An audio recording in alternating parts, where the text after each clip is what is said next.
Aquí en Final Abierto entonces Roy López Molina, un referente muy importante, joven, emergente, la nueva política, el PRO ganando el gobierno nacional, ganando los distritos fundamentales como la provincia de Buenos Aires, por supuesto la capital federal también. Un nuevo momento. ¿Qué tal, Roy? Gracias por acompañarnos. Por favor, Rodolfo, gracias por invitarme.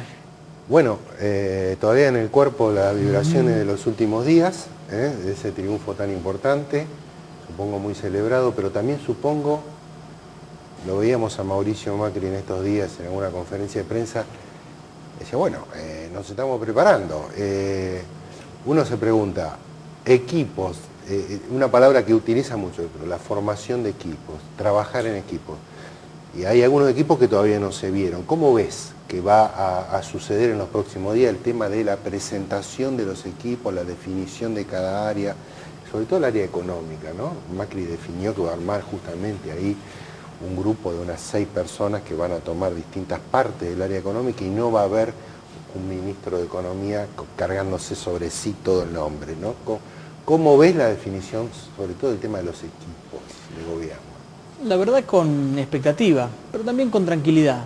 Sabemos que es una transición corta y eso por momentos tiene incluso hasta cosas positivas, que no sean esas transiciones tan largas que generan tanta incertidumbre, tanta falta de certeza. Creo que a medida que vayamos avanzando en los días va a haber una definición más importante, ya hay algunos lugares definidos, el de Marcos Peña como jefe de gabinete, el de Esteban Bullrich a nivel de educación. En materia de economía, el ministro que va a ser un ministro de Hacienda y Finanzas saldrá de o Rogelio Frigerio o Alfonso Prat-Gay, y después una segunda instancia de 6 personas formando parte del equipo económico, donde la función de esas 6 personas es darle al abordaje de la economía una visión mucho más multidisciplinaria o interdisciplinaria, donde allí estén involucrados algún área social, productiva, el área de energía, de infraestructura, que la economía no sea solamente una cartera más de muchas, sino que sea algo mucho más transversal, con un ministro que tenga las características de una persona, no de un perfil alto, no de una persona que esté permanentemente bajando líneas, sino dejándole ese lugar al presidente. Y creo que allí hay una gran definición. En la Argentina que viene, la economía está subordinada a las decisiones políticas. Bueno, eso ha funcionado así, digamos, en toda esta etapa también, ¿no? Me parece que el kirchnerismo muchas veces ha dicho la política es la que determina la economía, digamos, en ese sentido habría alguna similitud. Se alteró un poco ese esquema con el último periodo donde Axel Kicillof tuvo un protagonismo mucho mayor que los anteriores ministros de Economía, que es verdad tuvieron un rol secundario. Y después creo que las características del gobierno de Mauricio Macri es de la convocatoria amplia, porque algo lo hemos aclarado y dicho, los desafíos que están en el horizonte, que tienen que ver con la pobreza cero, con la lucha contra el narcotráfico, el desafío institucional de unir a los argentinos, que involucra, por ejemplo, una reforma política profunda, tiene que ver con la posibilidad de ponernos de acuerdo. Creo que se termina la etapa del vamos por todo y viene la etapa de esto lo hacemos entre todos. Y para eso la convocatoria tiene que ser no solamente aquellos que formaron parte de Cambiemos, el PRO, el radicalismo, la coalición cívica, peronistas no kirchneristas, sino también a los que no nos votaron y a todos aquellos, en materia de la formación de equipos que preguntabas, que se sienten que pueden ser protagonistas del cambio y que se animaron a formar parte y a participar de lo público. Creo que Cambiemos, entre todas las cosas que nos deja en el haber, es haber sido y seguir siendo un gran puente para la participación política. Muchos que miraban de reojo y con cierto resquemor todo lo que tiene que ver con lo público, se animaron a participar y seguramente van a formar parte de los equipos de gobierno. Roy, cuando decís ser parte del cambio, la verdad, hubo algunas definiciones que medio oscilaron de acá para allá a través del tiempo, la campaña de Mauricio Macri, voy a hacer esto, después esto no lo voy a hacer, cosas dichas en media palabra, me refiero a temas económicos, incluso, no sé, el fútbol para todos, cosas que por ahí no son tan centrales, donde se dijeron por ahí cosas distintas. ¿Cuál es la dirección más precisa del cambio? ¿Se le puede dar una explicación un poco más precisa hacia dónde va el cambio? Sí, el gobierno de Mauricio Macri no va a ser un gobierno que venga a quitar. Todo lo que ha sido una conquista en derechos y en garantías y en avances sociales son cuestiones que van a permanecer e incluso se van a profundizar. Lo hemos planteado con claridad, la asignación universal por hijo, que es un avance y que fue un aprendizaje colectivo de todos respecto a lo que era una herramienta nueva, que incluso no era una innovación del kirchnerismo, sino de aquel ingreso ciudadano a la niñez de Elisa Carrió. La vamos a ampliar a los monotributistas, que hoy no reciben el beneficio, que se pueden incorporar a la asignación universal por hijo. El fútbol para todos, los fondos previsionales en manos del Estado, YPF, Aerolíneas Argentinas, son las cosas que se conservan, pero también comenzamos a discutir aquellas cosas que están pendientes. ¿Qué escenario nos quedan? 14 millones de pobres, 4 años un país que no crece, 4 años que no se genera empleo, una inflación del 30, 35, 40%, con un agravante, Rodolfo.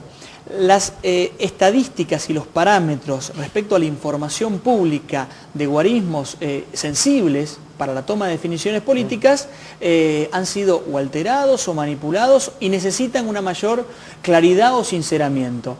Ese es el contenido de ese cambio que viene, basado sobre todo en la concepción de que la política, cuando se ejerce de buena fe, se ejerce convocando a todos al diálogo, trae soluciones, porque una de las grandes características de este tiempo es que la política parece que fuese la herramienta por la cual los conflictos sociales naturales en toda sociedad, valga la redundancia, se agravan. Sí. Cuando en realidad la política tiene que ser la herramienta por la cual los conflictos sociales comienzan a solucionarse. Eso me parece que también está bueno plantearlo. ¿Qué era? Por ahí las personas que nos están viendo están pensando qué va a pasar con la economía. Dice, bueno, algunos precios, hay atisbo de aumentos de precios, me parece que no tiene mucho que ver con el proceso inflacionario que uno ya tiene incorporado como natural. Me parece que en estos días hubo atisbos en algunos puntos sensibles, porque hay una expectativa de devaluatoria. ¿Qué le dirían a la gente para estos 18 días respecto a los empresarios, sobre todo que determinan los precios, y al vecino común que dice, bueno, ¿qué pasa? ¿Qué hago con los pesos? Tengo un plazo fijo, compro dólares, no los compro. ¿Cuál sería, digamos, la orientación a la comunidad en estos días? Hay que estar muy tranquilos y que de a poquito vamos a ir saliendo de la Argentina de los bandazos o de los banquinazos. Algunos planteaban que como terminan para algunos 10 o 12 años de populismo, vienen 10 o 12 años de neoliberalismo. Cuando en realidad la invitación es a salir de ese falso dilema. Creo que hay una avenida del medio que todavía no hemos podido transitar, que es la avenida del desarrollo. Sergio Massa hablaba de la avenida del medio. Creo que si coincidimos en algún concepto, enhorabuena. Pero digo, hay un camino que todavía no hemos explorado, que tiene que ver con el desarrollo, que tiene que ver con fortalecer las economías regionales. Por eso, quitarle retenciones a todas las economías regionales va a permitir comiencen a crecer y que se vuelvan a poner ahí coincidían también con Daniel Scioli y planteaba lo mismo en ese sentido, sí. La diferencia es que ellos lo podían hacer ahora, nosotros lo vamos a poder hacer a partir del 10 de diciembre. Sí. Pero insisto, acá no va a haber ninguna resolución mágica de un día para otro. Lo que sí prometemos es trabajar todos los días para estar un poco mejor y sobre todo recuperar la confianza. Porque en definitiva, cuando vos tenés una inflación tan alta, la desconfianza y certidumbre, ¿qué te genera? Que cualquiera que pueda recurrir al dólar lo hace para resguardar su moneda que pierde valor. ¿Y eso qué hace? Fuga de reservas y tenemos que recurrir al cepo. Si empezamos a ordenar todos estos parámetros de la macroeconomía, probablemente en algún momento, y aunque parezca difícil pensarlo, dejemos de pensar en el dólar, que es una moneda extranjera, y empecemos a pensar y a contabilizar nuestra vida cotidiana en pesos, porque el peso tiene valor y no se deprecia. Así que hay que estar tranquilos, y sobre todo los sectores más vulnerables, que han sido víctimas o destinatarios de una campaña de temor muy fuerte.